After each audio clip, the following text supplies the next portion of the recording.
Through the task pane as well as Excel functionality, you have 3 different ways to set up your dynamic account ranges. If you aren't yet familiar with dynamic ranges, then we recommend first taking a look at the video Playing with Dynamic Account Ranges, which you can find in this playlist. The 3 options are the Setup button in the task pane, using the Excel Insert function feature, or typing the formula directly into cells. The task pane option is convenient in that it guides you through the process and takes care of the cell referencing for you. If you are more familiar with dynamic ranges and prefer Excel functionality, then you can use the Insert function dialog. Or, if you really have a handle on things, then it may just be easier to type the formulas out directly in your worksheet.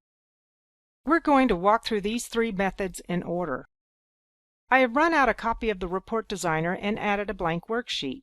In the sheet, I have created a single template row with the necessary report headings to support it. The template row includes an account number, account description, my actuals for 3 periods, and the total for the quarter. We'll use this as the basis for setting up our dynamic range each time, which will show all accounts in the rule I have entered. To use the setup approach, you need to go to the Tools tab in the task pane. Once there, click Setup. A dynamic range requires 4 bits of information, and you'll be given options to enter them along with an explanation of each one. The first is your template row. The second is the column that your accounts will appear in. And the third is your account rule. But remember that this only applies if you are creating your dynamic range at a GL account level.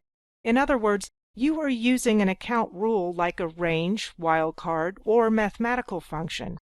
The last option is to decide whether you would like rows with 0 balances to appear in the result or not. In case you're not already sure, a 0 balance row is one in which all financial formula return a 0 value. Let's add the information. For the first 3 fields, use the icon to the right of each one. Clicking on one will open a Select Range dialog box. Then go ahead and make your selection in the worksheet. My template row starts at cell B10 and ends at H10, so that is the range I'm going to choose. Once finished, click OK to close the dialog. You'll see the information added in the task pane. One thing to point out is that when your dynamic range is refreshed, only the cells that you choose in this step will be copied down in your worksheet. The next piece of information is the account column, or column that your accounts will appear in. So click the selection icon for the second field and then click on the column label. In this case it is B. Click OK again on the Select Range dialog to close it. The last item we need is the account rule. Since we're using an account range, I'm going to add it by selecting cell C6. Once I click OK one last time, all the necessary information from my worksheet will have been added to my setup.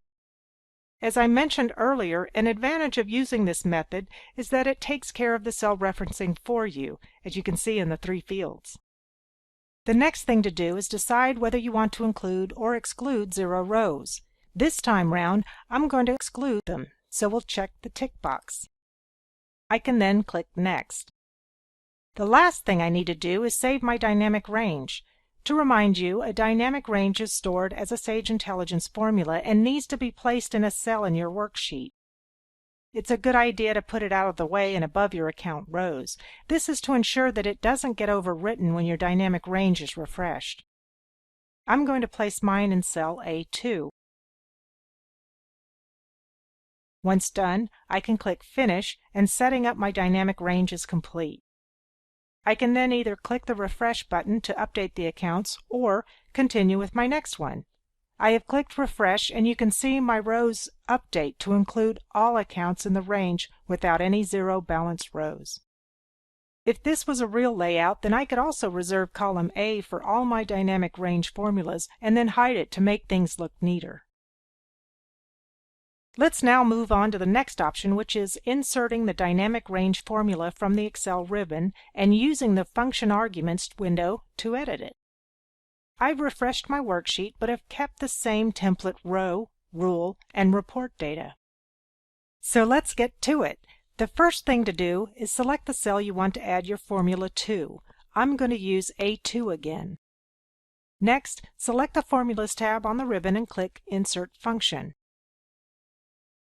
In the dialog that appears, look for the Sage 300 option under the Category drop-down and then select the GL Dynamic Range formula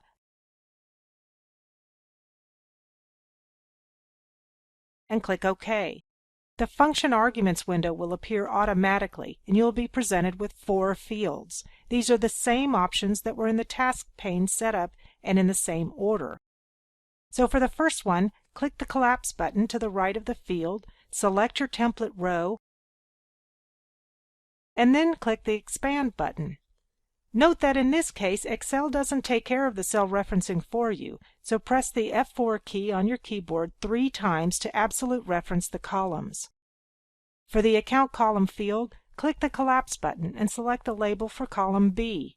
Click the Expand button and then press the F4 key once to absolute reference it. Then for the Account rule, do the same thing, selecting cell C6 and pressing F4 once again to lock the cell. The Exclude 0 Rows field isn't required, but if left blank will be treated as if 0 rows are included.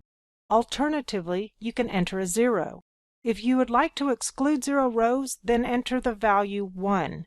I'm going to add a 0 this time around to include 0 balanced rows. The options for my dynamic range formula are now complete, and if I click OK, you will see it added to cell A2.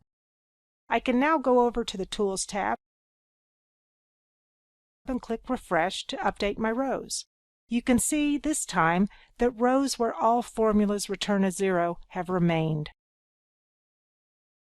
Let's take a look at the final method, which is typing out the formula in a cell.